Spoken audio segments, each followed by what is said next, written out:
क्यों मुंह छुपाऊंगी मैं? मेरे माथे पे कलंक है कोई अरबों की करप्शन का? मेरे माथे पे गरीबों को दरियाबुर्द करने का इल्जाम है? नहीं। कि अगर ये सोचते हैं हम चूरी खाने वाले मजनू हैं तो हम चूरी खाने वाले मजनू नहीं हैं। किसी भी आवारा जानवर ने मुझे काटने की कोशिश की तो टीके उस आवारा जानवर को लगेंगे। मैंने आज सेनेट की इस्तेहकाक कमेटी में एक वफाकी वज़ीर के ख़िलाफ़ बाकायदा शिकायत दर्ज कराई है, क्योंकि ये मेरा ज़ाती मामला नहीं है, ये पार्लियामेंट के इज्तिमाई वक़ार का मामला है और ख़ामोशी जो है इख्तियार करना वो दुरुस्त नहीं। ये कोई अना की जंग नहीं है, न किसी की ज़ात की जंग है।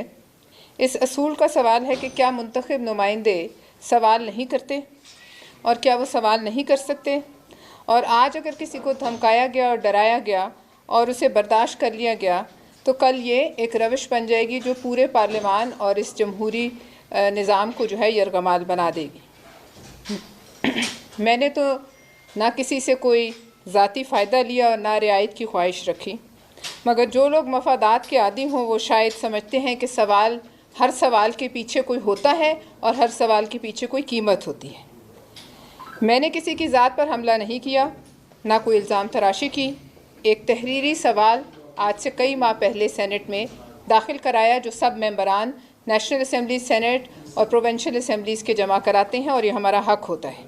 उसका जवाब नहीं आया तो उसको कायमा कमेटी ने एजेंडा का हिस्सा बनाया। उस वक़्त तो सवाल एजेंडा का हिस्सा था और यही बात नागवार गुजरी। मेरा सवाल एक सड़क के ऊपर था जो कि नेशनल हाईवे अथॉरिटी ने बनाई थी और पाकिस्तान के अवाम के टैक्स की पैसों से बनी थी। और मेरा सवाल ये था कि इसका आया फ़ायदा जो है वो पाकिस्तान की अवाम को है या किसी मखसूस सोसाइटी को है।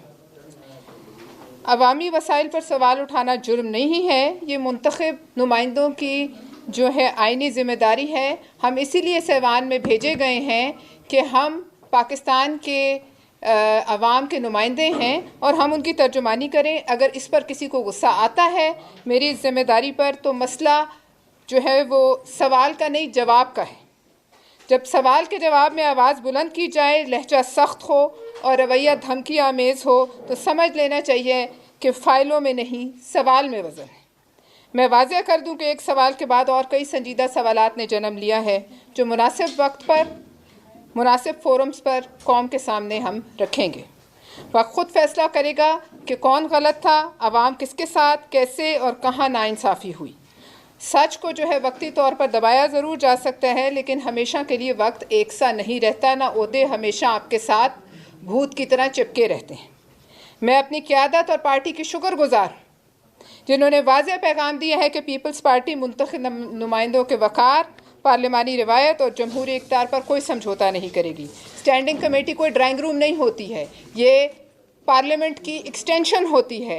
ये पार्लियामेंट का वो फोरम है जहां हर वज़ीर को जवाबदेह होना पड़ता है, जहां ऊंची आवाज़ नहीं दलील मजबूत होनी चाहिए। बदकिस्मती से लोग चीखो पुकार को बदतमीज़ी को जुर्रत समझते हैं। मैं ये कहूँगी कि हम इख्तिलाफ़ राय पर ज़रूर यकीन रखते हैं, इख्तिलाफ़ इखलाक पर नहीं। इख्तिलाफ़ दलील से होता है, धमकी और बदज़ुबानी से नहीं। पार्लियामेंट का एहतराम शख्सियात से नहीं रवैयों से बनता है। जो रवैया कौमी इस कमेटी में पूरे कौम ने देखा वो ना जमहूरी था, ना पार्लिमानी था और ना अवाम के एतमाद के काबिल। मैं ये वाज़ह करना चाहती हूँ कि सियासत तमाशा नहीं है, क्योंकि इस मुल्क में काफ़ी हद तक तमाशा बन चुका है। मगर हम जहाँ तक हमारे में दम है इस रविश को रोकेंगे, हम इसके आगे खड़े होंगे। जो लोग सवाल सुनने से घबराते हैं वो दरअसल जवाब देने की सलाहियत खो चुके होते हैं। शोर शराबा बदजुबानी जो है उसका मतलब है कि कोई दलील नहीं।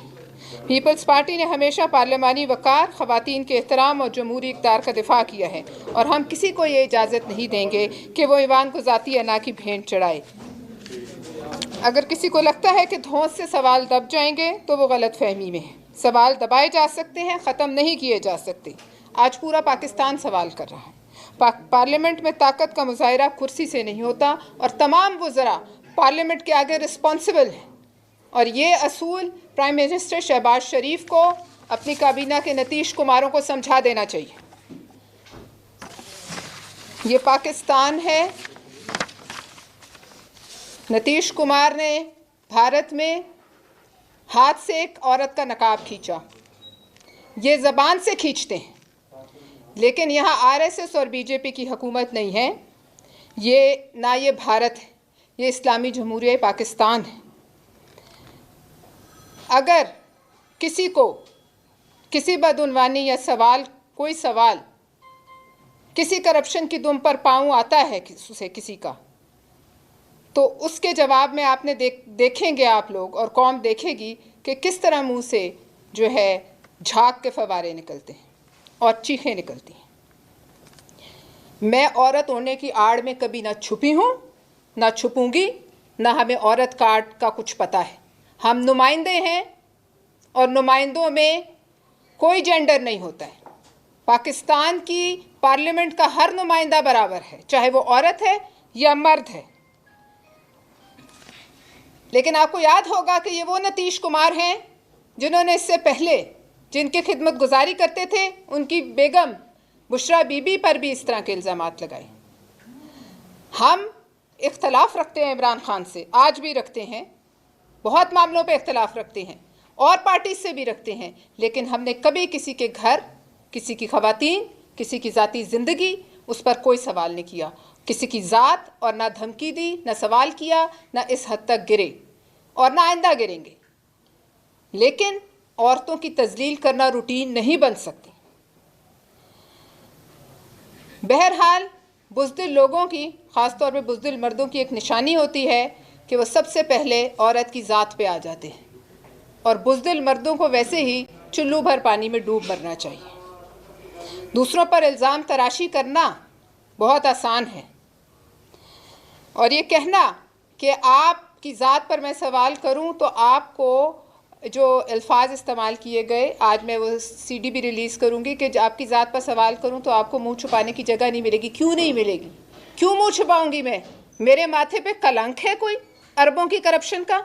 मेरे माथे पे गरीबों को दरियाबुर्द करने का इल्ज़ाम है? नहीं। मेरी ज़ात पर एक पैसे की करप्शन का इल्ज़ाम नहीं। और जो लोग मेरी ज़ात से मुंसलिक हैं, अगर वो बोल पड़े तो आपके बहुत बहुत राज खुल जाएंगे। ये सब पता चल जाएगा कि कौन कहाँ जाके इंटरव्यू देता रहा, ये सब पता चल जाएगा कि कौन कहाँ जाके मिन्नत समाजत करता रहा, सब की हिस्ट्री खुल जाएगी।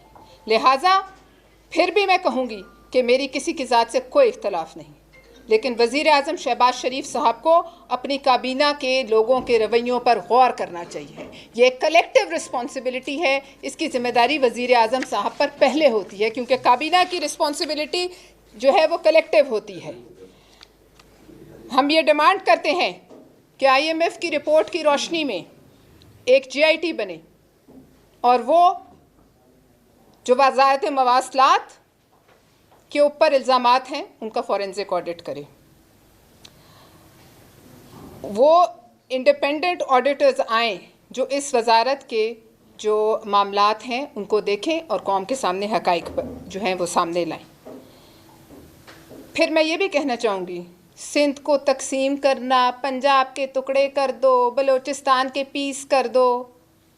पहले तो रावी के पेट में जो है वो सोसाइटियाँ बनी, सिंधु दरिया के पेट में हम सोसाइटी नहीं बनाने देंगे। किसी का कोई मैंडेट नहीं सिवाय सिंध की आवाम के कि वो सिंधु दरिया के पेट को जो है ताड़ ले या वो सिंध के टुकड़े करने की बात करे। हर वज़ीर का काम है कि वो अपनी मिनिस्ट्री के काम देखें। मैं ये भी कहूँगी कि अगर ये सोचते हैं हम चूरी खाने वाले मजनू हैं, तो हम चूरी खाने वाले मजनू नहीं हैं। किसी भी आवारा जानवर ने मुझे काटने की कोशिश की तो टीके उस आवारा जानवर को लगेंगे। मेरी ज़ात पर अगर सवाल किसी ने उठाना है तो फिर वो ये याद रखे कि शीशे के घर में बैठ के दूसरों पर पथराव नहीं होता। और मैं इस बात पर परवेज़ रशीद साहब को भी कहूँगी कि मैंने उनसे बार बार रूलिंग मांगी, मैंने उनको बार बार कहा, लेकिन उन्होंने बीच में इंटरप्शन नहीं की। इस बात पे मुझे अफसोस है। और बाद में एक माजरत का झूठा ड्रामा रचाया गया जो कहता है कि माजरत कबूल करो। मैं कहती हूँ अपनी बीवी बहन बेटी को इधर बैठा के पूछें, अगर आपकी मेरी जगह उनका कोई घर की औरत होती तो क्या वो माजरत कबूल करते? मैं माजरत कबूल करने की पाबंद नहीं हूँ। अब बात होगी सेनेट के फ्लोर पर, बात होगी जो मेरी सदर पाकिस्तान आसिफ अली जरदारी जो फैसला करेंगे, लेकिन मैंने यहाँ अपना मौक़िफ़ आपके सामने पेश कर दिया है।